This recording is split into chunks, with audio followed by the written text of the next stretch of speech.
Josh was with you. He went to Frank Warren. Frank got him the belt. So he then defended in Leeds as well. Since he came back to Matchroom, he's had to vacate the belt. Finds himself with a loss against Mauricio Lara. Do you feel a sense of responsibility as a promoter that Josh Warrington is in this position with Matchroom? A little bit, even though it was out of my hands.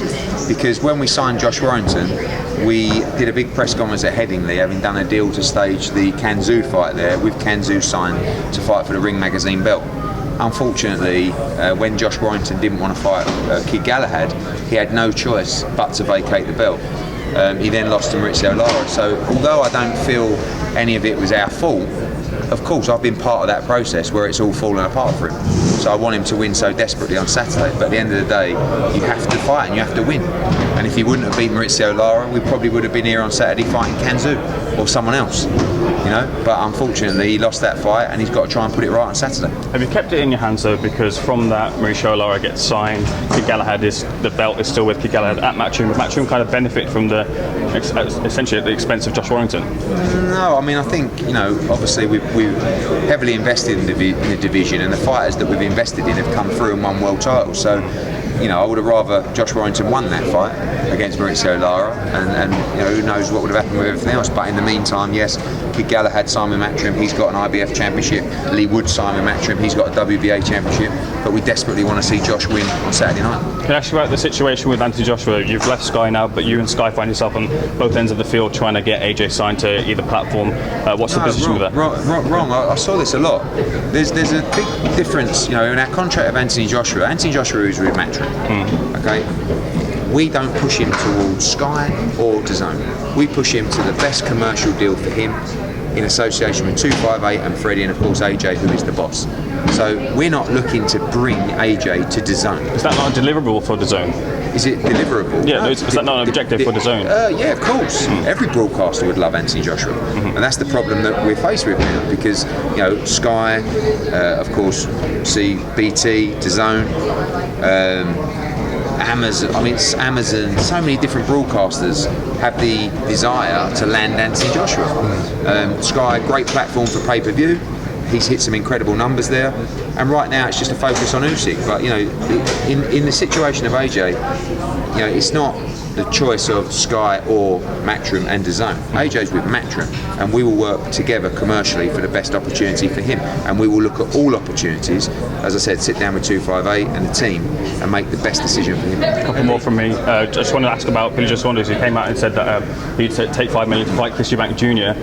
Is that viable? And also, he came out on social media and said that he hadn't been paid his full purse for the Canelo fight. Quickly taken down. Can you tell me what the position was there? I don't know, really. I spoke to him about that, and he quickly took that down. He's been paid absolutely the full purse of that fight. After the social media post, or no, before that. And then he put another one out saying I made him a multi-millionaire, so I was a bit confused. But I think in terms of the $5 million, I think that's about the right price for the fight. I think it's a huge fight. But I also think that Billy will need time to not just recover from the injury, but get back into shape. Do you know what? I'd love to see Billy back in the ring, because he's a tremendous fighter. And when I watched him come out against Canelo, I thought he looked tremendous. Not just in the fight, but in the whole atmosphere. And he's the kind of character that can fight in those scenarios. So I hope he returns. Don't forget, he's also managing fighters with Dante Dixon and others as well. And I want to see him back in the sport, because I think it's what he enjoys doing. So I think it's been difficult for him to deal with that defeat, but I hope we see him back in boxing. Final one from me. There was a period during the coronavirus where you and Frank Warren were talking about meeting up and having conversations and getting fights sorted. Coronavirus period has kind of settled out, we're easing out of that, everyone's been jabbed hopefully anyway. There's no excuses now for you and Frank Warren to meet up and have those conversations. Why haven't they happened? It's not really been on the radar. I mean, to be honest with you, no one's really fired it up. I felt the whole thing really. You should be firing up, shouldn't you? Really? No, I'll just do what I do. I'm the best in the business by an absolute country mile. Hopefully you can be the same. Cheers, Eddie. Thank you. Eddie, Katie Taylor is in a bigger fight than most suggest, David Diamante told me. Do you agree with that? Yeah, because I think Jennifer Hearn is the mandatory challenger. She's a former world champion. She's also a big lightweight as well. But I think that she's the favourite in the fight. I think that a lot of people, Katie's coming up, I think 35 or coming up to 35, people are sort of sitting there hoping, saying at some point, will she deteriorate or will she get a little bit old?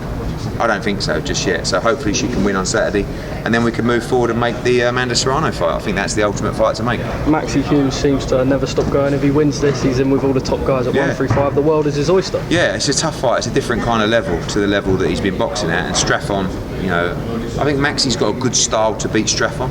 But again, like with Lara, Straffon's almost similar. We just don't know how good he really is. Like, is he a top world-class fighter, or is he just a tough Mexican with heart that can punch? So we'll find out on Saturday. Away from this card, we've seen that Sky and Boxer have teamed up. They've taken what we thought was a few of your fighters. Savannah Marshall was one that I was a little bit surprised about, because you were definitely pushing her, speaking about making that fight with Clarissa Shields. Thoughts on that? How did that sort of come about? Peter Fury said the opportunities perhaps weren't there for him. Yeah, I mean, I think when different fighters, I think Savannah was the only one that I was a little bit surprised by, but at the same time, she's been a Sky Scholar for I think 8 years. She's very close with Adam Smith, and you know, with Huey and Savannah and those guys, I spoke to MTK, their advisor as well, the fighter's advisor Daniel, and like he dealt with Sky, and they presented him with an opportunity. And Peter texted me actually to say, look, we've got this opportunity, and he said, like, be honest, is Huey really part of your plans? And when you look, it's such a big opportunity for the likes of Huey Fury, because his last fight with us was with Marius Wack, who I think he was third or fourth fight down on the card. Now he fights Hammer, his main event, so he's going to get loads of attention. So some fighters that might not have had the attention from Matchroom could now get the attention at Sky. And also a lot of fighters that couldn't even get on TV are now getting on TV, the younger fighters. So it's great for boxing. It would have been really disappointing to see Sky walk away from boxing after not just what we've done, but what they've done in boxing. They've been there a long time. And just 2 minutes. Just finally from me, Eddie.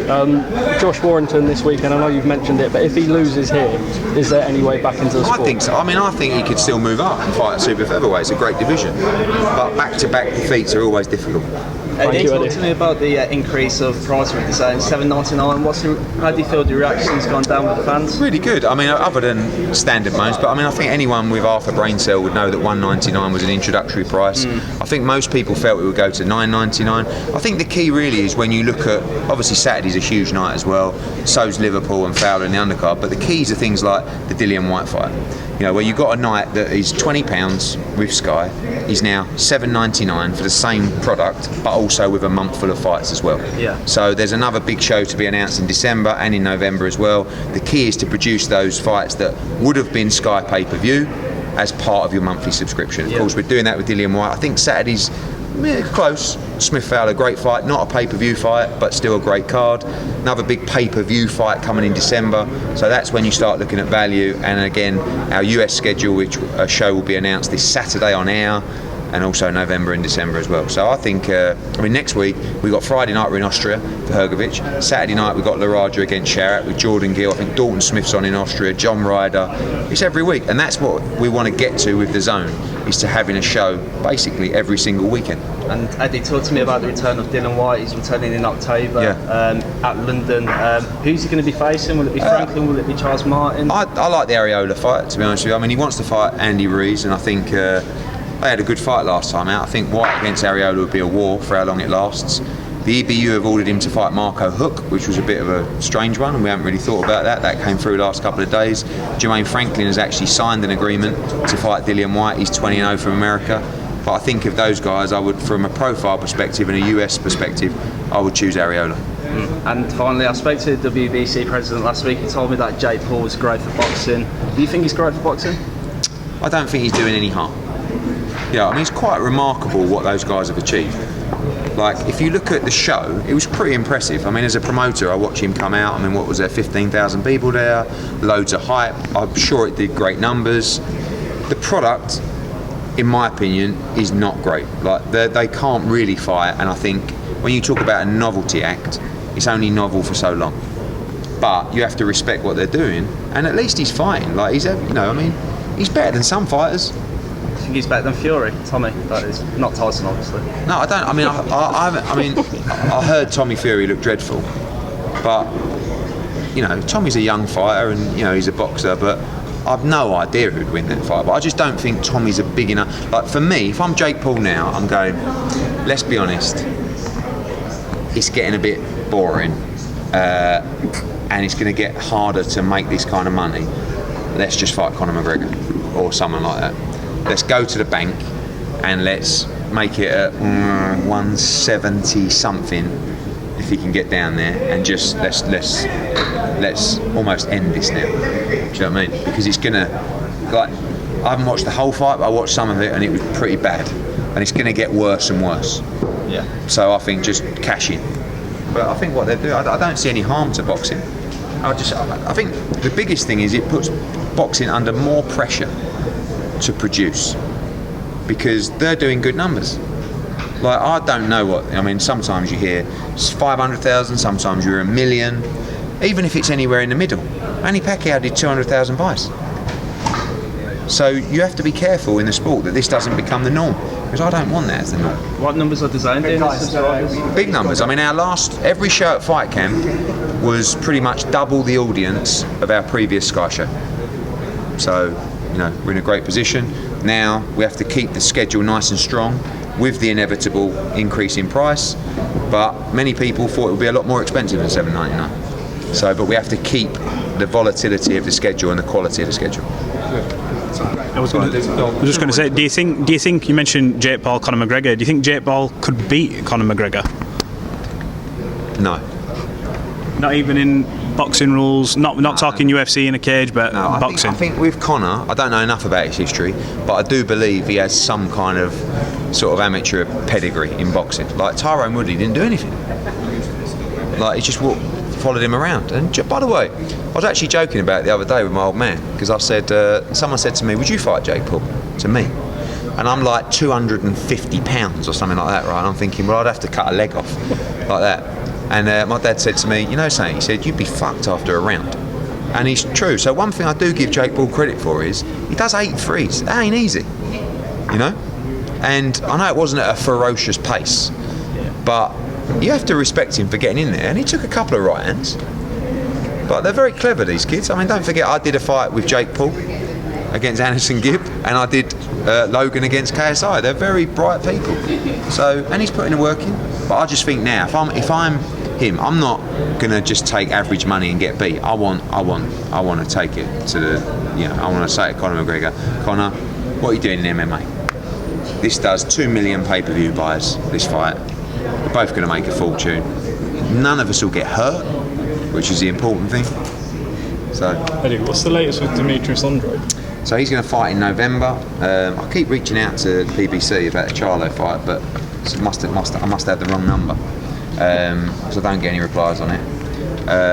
Jason Quigley's there. I would like to see Felix Cash fight, to be quite honest. If I can't make a big fight, I'd rather give an opportunity to a Brit, you know, or Jason Quigley.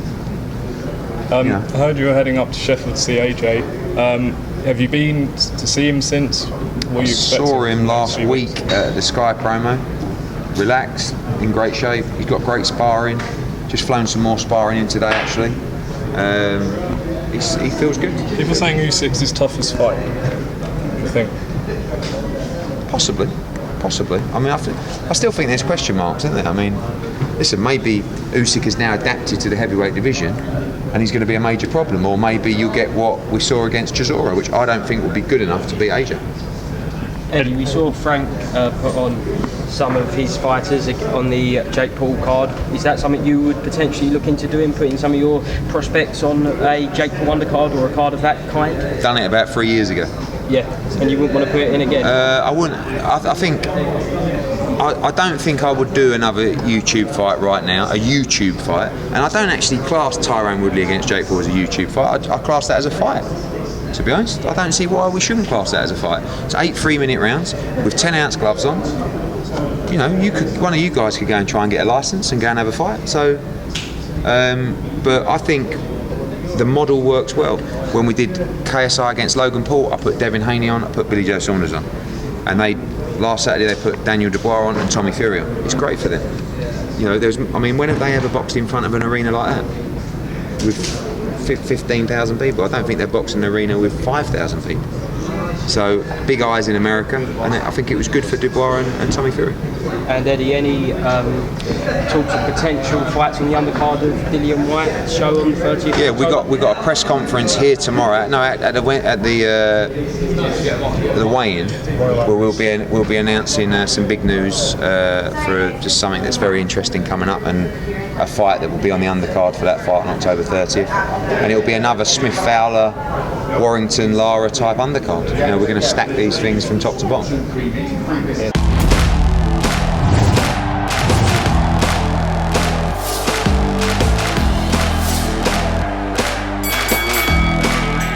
Hey Fight fans, it's Michelle Joy Phelps. If you haven't already subscribed to our YouTube channel, make sure you do so by clicking this icon right here, or else.